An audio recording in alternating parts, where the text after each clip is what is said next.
नमस्कार विद्यार्थी मित्रों, विषय भूगोल अध्याय 6वां जनसंख्या। तो आज हम जनसंख्या भारत एवं ब्राज़ील की जानकारी प्राप्त करेंगे। देखिए, किसी भी देश के लिए जनसंख्या एक महत्वपूर्ण संसाधन होती है। किसी देश की आर्थिक एवं सामाजिक प्रगति हेतु जनसंख्या एवं उसकी गुणवत्ता महत्वपूर्ण कारक होती हैं। तो चलिए भारत एवं ब्राज़ील की जनसंख्या का अध्ययन हम आज करेंगे। ठीक है, देखिए ये जनसंख्या का एक जीता जागता उदाहरण है कि जनसंख्या ये क्या दर्शाता है। तो ये भारत की जनसंख्या मतलब भारत अधिक जनसंख्या वाला देश है। क्या है? भारत विश्व में दूसरे नंबर का अधिक जनसंख्या वाला देश है। दूसरी बात यह है कि भारत की जो जनसंख्या है, कुल जनसंख्या 2011 की जनगणना के अनुसार 121 करोड़ थी और उसमें वृद्धि आज 10 साल के बाद, 9 साल 10 साल के बाद समझो 2020 में जो जनगणना होगी तो कितनी प्रतिशत वो बढ़ेगी। और जनसंख्या की दृष्टि में विश्व में भारत का स्थान दूसरा है। विश्व के कुल क्षेत्रफल का हिस्सा 2.41 ही है, मगर विश्व की कुल जनसंख्या का हिस्सा, कुल जनसंख्या का हिस्सा 17%, 17.5% है। मतलब क्या है कि जनसंख्या का औसत घनत्व, घनत्व का मतलब क्या होता है कि प्रति वर्ग किलोमीटर में निवास, प्रति वर्ग किलोमीटर में निवास करने वाले जनसंख्या, यानी 1 किलोमीटर चौरस जो दायरा होता है उसमें कितना है, तो 382 लोग रहते हैं। अपने साथ देखिए यहाँ पर 11 जुलाई विश्व जनसंख्या दिवस मनाया जाता है और यहाँ पर भारत की जनसंख्या का जीता जागता उदाहरण है कि भारत में भी जनसंख्या वितरण असमान है।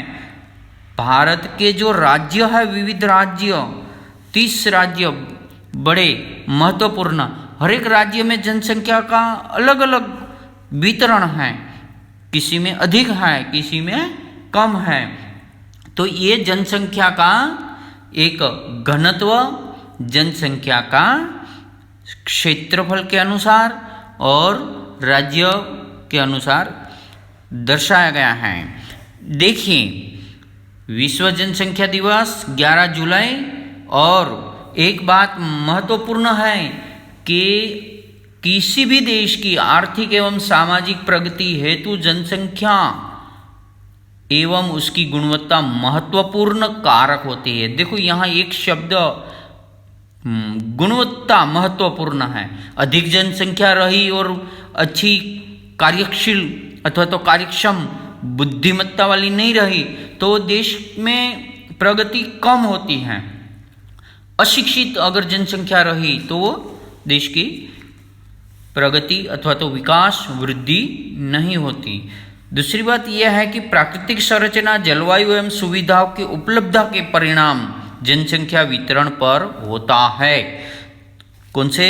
प्राकृतिक रचना प्रदेश की, जलवायु उस प्रदेश की कैसी है, उस प्रदेश में सुविधा कैसी है, प्राकृतिक संसाधन कैसे हैं, उसके आधार पर वो प्रदेश की जनसंख्या में वृद्धि और कम, जैसे उपजाऊ जमीन, मैदानी प्रदेश, पानी की उपलब्धता के कारण अनेक शताब्दी इन लोगों मानव अधिवास बस्तियां जहां बसी है वहां पर शिक्षा, रोजगार और तकनीकी और तबीबी सभी सुविधाओं के कारण देखिए जनसंख्या में विकास और देश की आर्थिक परिस्थिति में उनका सहयोग महत्वपूर्ण रहता है।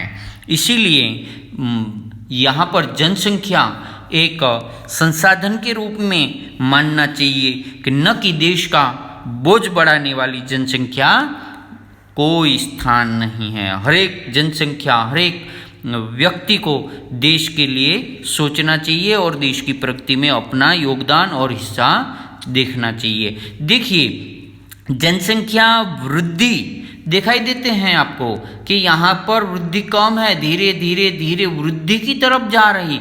अपना दिशा निर्देश, दिशा कैसी है तो दिशा अधिक जनसंख्या तरफ जा रही है, जनसंख्या वृद्धि की तरफ ग्राफ ऊपर जाता है। आप थोड़ा सा सोचिए कि भारत की कुल जनसंख्या 121 करोड़, तो ब्राजील की कितनी, सिर्फ 19-20 करोड़ है। भारत विश्व का दूसरे स्थान पर, ब्राजील 5वें स्थान पर। ब्राजील विश्व के क्षेत्रफल की दृष्टि से 5.6% जगह पर स्थान है और भारत 2.41, मतलब 2 गुना डबल क्षेत्र ब्राजील के पास है। और जनसंख्या कितनी है विश्व की तो 2.78 और अपनी 17.5। कहने का मतलब यह है कि भारत प्रति वर्ग किलोमीटर 382 लोग रहते हैं और ब्राजील में सिर्फ 23 व्यक्ति रहते हैं। तो जनसंख्या का बड़ा फर्क होता है। ये देखिए, ब्राजील का सबसे बड़ा शहर, और ब्राजील की एक खास विशेषता है कि ब्राजील के लोग अधिकतर शहरों में निवास करते हैं और शहरी जनसंख्या है और वहाँ के शहर व्यवस्थित, विकसित और सभी सुविधा से युक्त है। तो जनसंख्या का जो वितरण है वो ग्रामीण विस्तार में कम और शहरों में ज़्यादा है। ये शहर जो था रियो डी जेनेरो, वो उनकी ब्राज़ील की सबसे अधिक जनसंख्या वाला है और ब्राज़ील की राजधानी ब्रासिलिया है, उसमें भी जनसंख्या अधिक निवास करती है। ये शहर जो समुद्र किनारे पर बसने वाले शहर, सबसे ज़्यादा अधिक समुद्र किनारे पर बसने वाले शहर है। ये शहर है सेल्वाडोर और दूसरा है एक बड़ा शहर है साओ पाउलो। और ये सेल्वाडोर और साओ पाउलो दोनों शहर में देखिए आप समुद्र किनारे पर ही बसे हुए हैं। वहाँ पर भी जनसंख्या बाहर निकलती है और समुद्र के किनारे पर जो बीच होता है वो ब्राज़ील के खास विशेषता है। सफ़ेद सपाट मैदानी बीच के ऊपर लोग अपना छुट्टियों के दिनों में अपने अवकाश में निकल पड़ते हैं और बिल्कुल आनंद प्राप्त करते हैं। इसी प्रकार से भारत और ब्राज़ील की जनसंख्या का वितरण तथा वृद्धि एवं घनत्व और जनसंख्या की सभी औसत जीवन प्रत्याशा, साक्षरता दर, लिंग अनुपात, जनसंख्या वृद्धि दर, सभी का अभ्यास हम आगे करेंगे। अभी के लिए ये वीडियो हम यहाँ तक रोकते हैं और जनसंख्या वाला जो पाठ है, पाठ 6वां, आप पढ़िए तथा मैं थोड़ा ऑडियो दूंगा और विस्तार से समझाऊंगा। उसके बाद मैं आपको एक गूगल टेस्ट फॉर्म देता हूँ, उस सबमिट करिए भर के। और दूसरी बात यह है कि ये अपनी जो भूगोल मेरी चैनल है, यूट्यूब चैनल, उसको ज़रूर सब्सक्राइब करिए और नए नए वीडियो और अध्यापन कार्य करते रहिए। ठीक है, धन्यवाद।